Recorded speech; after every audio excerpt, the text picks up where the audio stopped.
Бүгін сендермен кітапханаға келіп отырсыңдар. Бүгін біз ғарышкер Талғат Мұсабаев туралы әңгімелесеміз. Биыл Талғат Мұсабаев ғарышкерімізге 70 жыл толып отыр. Міне ғарышкер Талғат Мұсабаев. Ол Қазақстан қаһарманы, ғарышқа ұшқан. Бізде әдемі суреттер бар. Және де біздің Талғат Мұсабаевқа арналған біздің кітапханамызда кітаптар бар.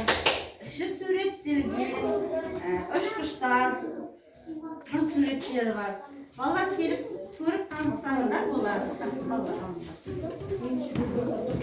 Бірақ шуламаймыз, Міне, кім берген? Міне Талғат Мұсабаевтың суреттері қарай отырыңдар. Мұсабаев Талғат қазақ ғарышкері, халық қаһарманы. 1990 жылы бастап Ресейдің ғарышкерлерді дайындау орталығына оқып, сынақтан өтті.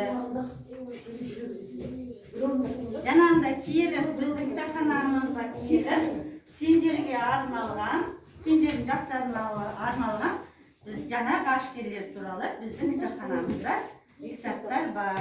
Келіп оқуларына болады.